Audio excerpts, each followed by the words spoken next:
a slow, reassuring journey through the science of personality, filled with comforting truths about why you are already enough, just as you are. Let the noise of the day begin to soften. You've done enough for now. You don't have to fix anything in this moment. You don't have to improve or perform or prove yourself to anyone. As you settle in, maybe lying on your back or on your side, feel the weight of your body being held by whatever you're resting on.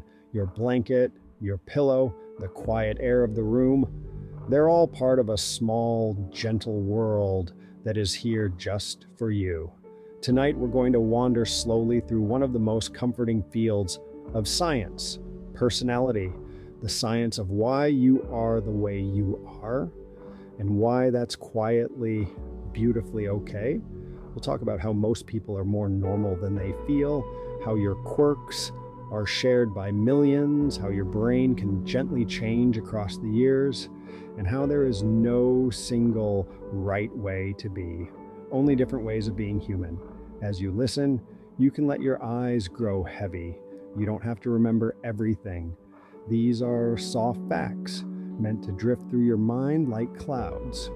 If you fall asleep, that's perfect. The words can keep going without you. Quiet wonders everywhere. If this kind of peaceful wonder soothes you, if you like drifting off to gentle science and soft stories about how deeply okay you really are, you're welcome to stay. You might even choose to subscribe or leave a quiet like, so this little corner of calm is easier to find again on restless nights and slow mornings. No rush, no pressure, just one sleepy soul at a time. And now let's tuck the day away and step into the comforting science of who you are. Personality science has a quiet secret. It doesn't think you're broken. In fact, one of the most comforting truths is that almost every trait you carry sits somewhere on a smooth, gentle spectrum shared by billions of people. Psychologists often talk about the big 5 personality traits: openness, conscientiousness, extroversion, agreeableness, and neuroticism. And these aren't boxes you're locked into, just directions on a map. You might be a little more open to new ideas, or a little more cautious, a bit more outgoing, or a little more reserved. Each one of these traits can exist in a low, medium, or high range, and most people cluster around the middle. This means that feeling too much or too little is often just the mind's story. The data quietly suggests that you're probably closer to pretty normal. Another comforting fact: being average on a trait is not boring. It means you have flexibility. You can be social on some days and quiet on others. You can be dependable without perfection, creative without chaos. You're not a glitch. You're part of the expected pattern of human variation. If you've ever felt like the odd one out, remember this. Research suggests that almost everyone feels like that sometimes. The experience of "I am strange" is itself very common. So even your sense of being unusual is actually very usual. Quiet wonders everywhere. Another gentle truth: personality is not a life sentence. It's a story that unfolds. Scientists have found that while personality has a stable core, it also shifts in small, gradual ways across your life. People often become a bit more responsible, a bit calmer, and a bit more emotionally steady as they move through adulthood. This pattern is so common that it has a name: the maturity principle. This means that if you feel scattered now, it doesn't mean you always will. If you struggle with worry, you are not frozen in time. Your brain is capable of small, slow changes that add up, like tiny grains of sand gradually shaping a shoreline.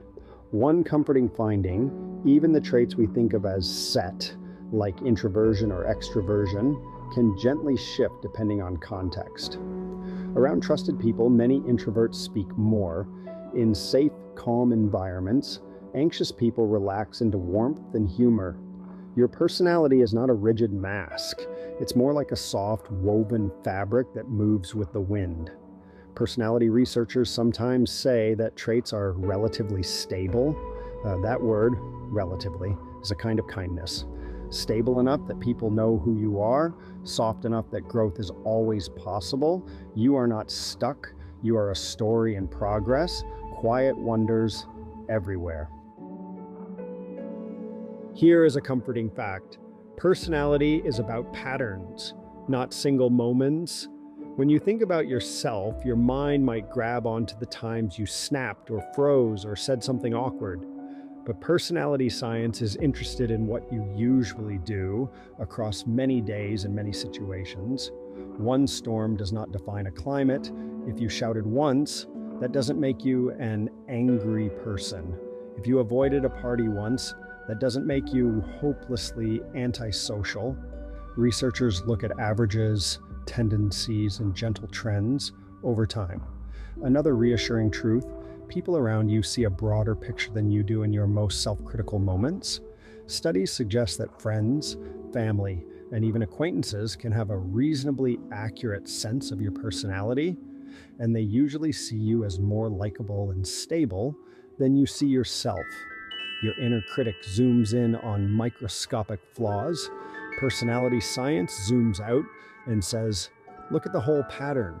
Look at the weeks, not just the worst 5 minutes. So if you find yourself replaying a single scene as you're trying to fall asleep, you can whisper to yourself, this is one moment. My personality is the average of 1,000 gentler ones. Quiet wonders everywhere.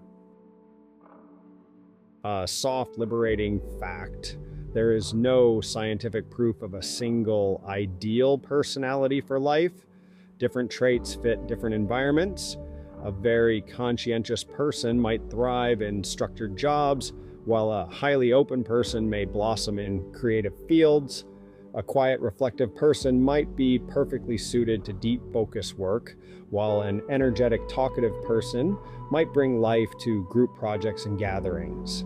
In relationships too, there isn't a perfect template. Some couples are similar in many traits, others balance each other with opposites. Research suggests that both patterns can work as long as there is kindness, respect, and a willingness to understand each other. There isn't just one right configuration. This means that if you sometimes feel mismatched with the culture around you, maybe more sensitive than people expect, or more reserved in a loud group, it doesn't mean you are wrong. It may mean the environment was designed with different traits in mind. Another gentle truth: traits that are inconvenient in one setting can make gifts in another. Sensitivity can be overwhelming in chaos, but deeply attuned in caregiving. Caution can slow you down in fast-paced environments, but keeps you safe in risky ones. Your personality is not objectively good or bad. It is a set of tools that shine in some situations more than others. Quiet wonders everywhere. It might feel like you are chaotic inside, pulled in many directions, but to researchers, people's personalities are surprisingly steady in a gentle, reassuring way. If you are generally kind, you will usually act kindly across very different situations. If you are usually reliable, you will show up again and again in small, unremarkable ways. Personality enables others to have a sense of what to expect, which is part of what makes relationships feel safe. At the same time, you have more flexibility than you might think. Psychologists talk about characteristic adaptations, the habits, roles, and strategies you develop that fit your life. You can be naturally introverted, but learn to give a presentation, naturally disorganized, but build routines that help you stay on track. This is comforting because it means you don't have to become a different person to handle what life asks of you. You can stay yourself and gently adjust around the edges. Quiet wonders everywhere. Another soft fact: your brain is still changing, even now, as you lie here. Neuroscience suggests that the brain remains plastic, able to reorganize and form new connections throughout life. While there are sensitive periods in childhood and adolescence, quiet change continues in adulthood as well. When you develop a new habit or learn a new way to respond, tiny structural changes support that shift. This means that when personality psychologists talk about traits being partly genetic, it doesn't mean you're trapped. Genes set a starting tendency, but your experiences, choices, relationships, and even your sleep gently shape how those tendencies unfold. Research on therapy and habit building shows that with time and repetition, people can become a little calmer or a little more assertive or a bit more organized than they used to be. Changes are often modest but meaningful, like slowly adjusting the dimmer switch instead of flipping a harsh light. So as you rest, you can imagine your brain quietly tidying connections, strengthening paths that support kindness to yourself, weakening paths of harsh self-judgment. Nothing dramatic, nothing forced, just tiny ongoing adjustments, quiet wonders everywhere. A comforting fact for quiet souls: introversion is not a flaw. It's a normal, common pattern of how your nervous system processes stimulation. Introverts tend to feel more comfortable with lower levels of external stimulation, softer lights, smaller groups, more time to think before speaking. Extroverts often feel energized by higher levels of stimulation, music, conversation, movement, social buzz. Neither is better. They are simply different ways of managing energy. Studies suggest that introverts and extroverts experience similar amounts of happiness overall. They just find it in different places. An extrovert might feel their best at a lively dinner, while an introvert feels deeply content reading in a quiet corner or sitting with one close friend. If you're introverted, it makes sense that large, loud events might drain you. That fatigue is not a character flaw. If you're extroverted, it makes sense that long stretches of solitude may feel heavy. That restlessness is not a moral failure. You are not obligated to become louder or quieter for the world to approve of you. You are allowed to discover the environments where your personality breathes easily, quiet wonders everywhere. If you are a highly sensitive person, here is a comforting truth. Your sensitivity is not too much. It is a particular way your nervous system pays attention. Research on sensory processing sensitivity suggests that some people notice subtler details, the change in someone's tone of voice, the slight shift of light in a room, the quiet tension in the air.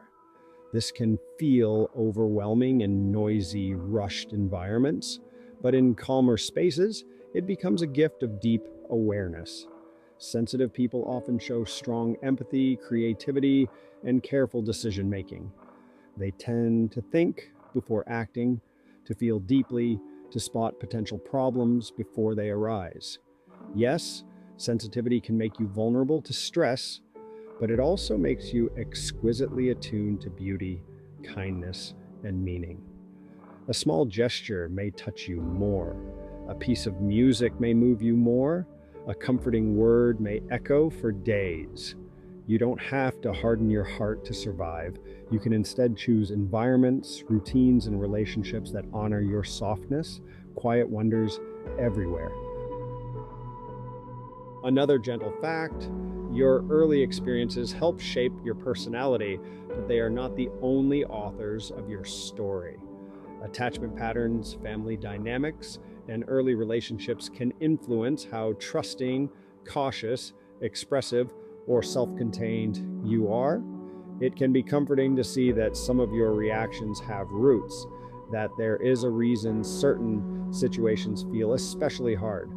At the same time, studies of people across many years show that new relationships, safe environments, and supportive communities can gradually rewrite how someone sees themselves and others.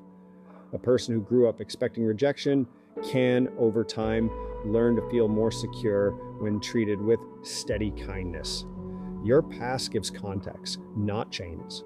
When you notice an old reaction rising up, a quick flinch, a retreat, a need to please, you can say, this makes sense given what I've lived through. And then you can also say, and I am allowed to respond differently now. Quiet wonders everywhere. Another comforting truth: personality traits describe how you tend to act, but your values describe why. And the why is where meaning lives. You might score high or low on certain traits, but what truly guides your choices is what you care about. Kindness, honesty, creativity, freedom, stability, connection. Two people with very different temperaments can live equally meaningful lives if they act in an alignment with their core values.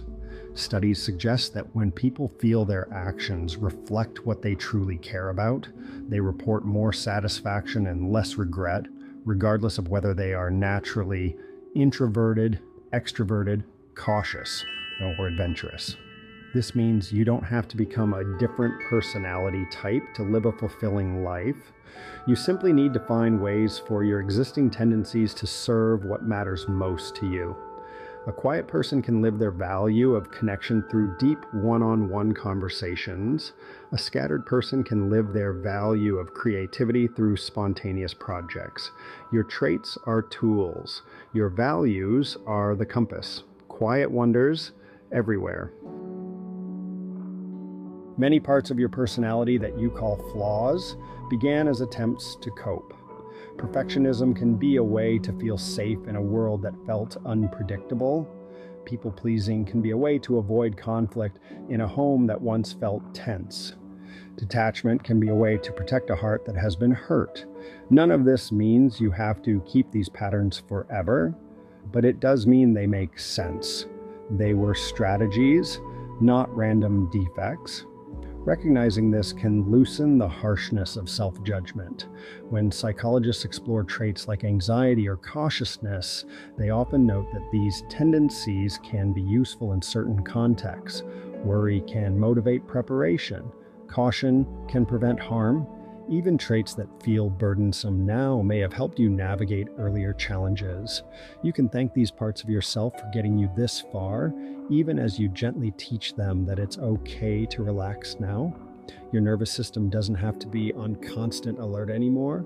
It can learn slowly that some rooms are safe. Quiet wonders everywhere. In many cultures, loudness is praised. Networking is glorified, the spotlight is celebrated, but research paints a softer, kinder picture.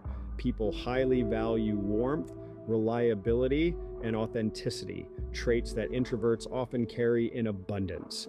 Being the loudest voice is not a requirement for being deeply cherished. Many of the most loved people in someone's life are steady, calm, and quietly present.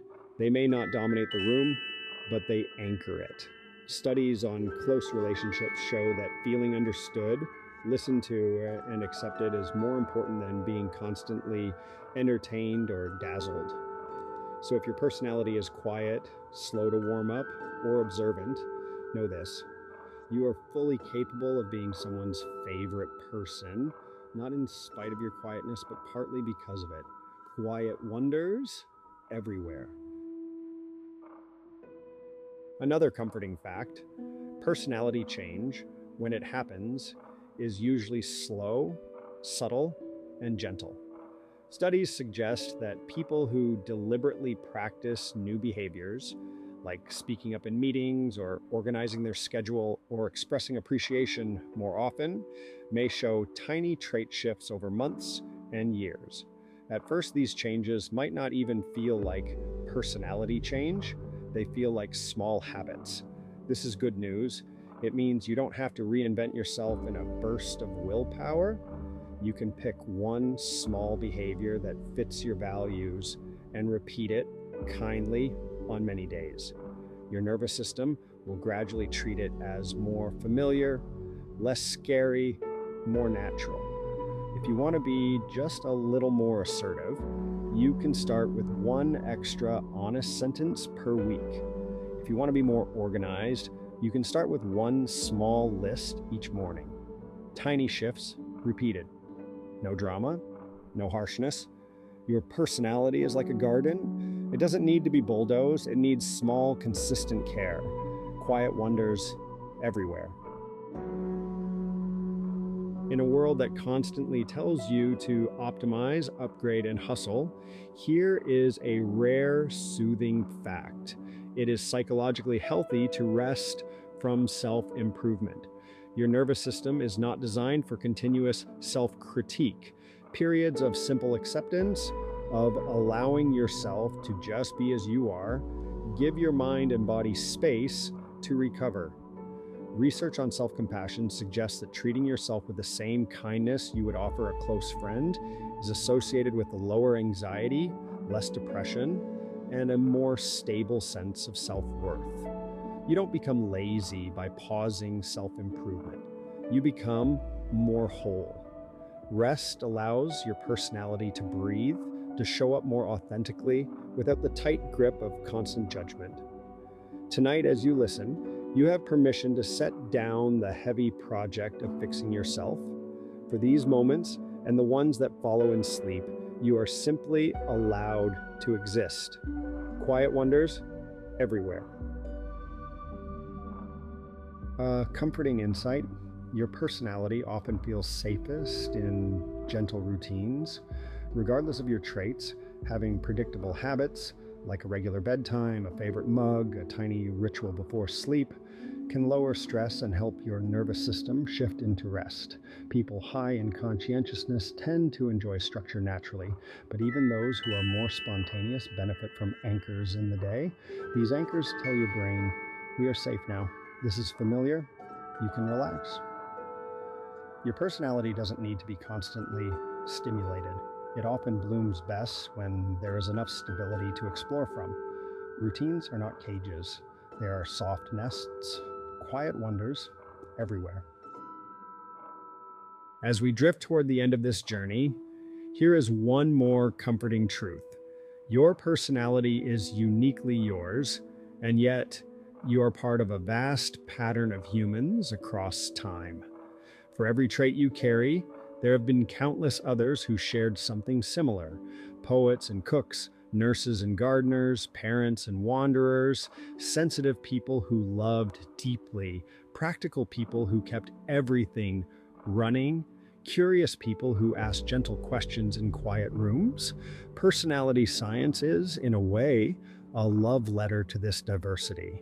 It says, look at all these ways of being human. Look at all these combinations of traits, all these lives. You don't have to be anyone else. There is space in the human story for people exactly like you, with your blend of caution and courage, your mix of strengths and struggles, your rhythm of words and silences, quiet wonders everywhere. As you rest here, maybe with your eyes already heavy, you can let these truths settle around you like a soft blanket. You are not broken. You are not behind. You are not a mistake in the system. You are a living pattern, a gentle arrangement of traits, memories, hopes, and habits, doing its best in a world that has not always been easy. Your personality is not an enemy to defeat. It is a companion to understand. You can walk alongside it instead of trying to outrun it. The parts of you that feel too much or not enough are often just parts that haven't yet been given the right environment, the right pace, the right gentle company. You are allowed to seek those spaces. You are allowed to take your time. As you drift into sleep, imagine all the people quietly lying down in their own rooms, in their own cities, wondering whether they are okay. You are one of them. You are part of a wide, quiet family of humans simply trying to understand themselves, and you, with your particular blend of softness and strength, sensitivity and resilience, belong in that family completely. May your sleep tonight be easy. May your dreams be kind. May you wake when the time comes a little more gentle with yourself. Quiet wonders everywhere.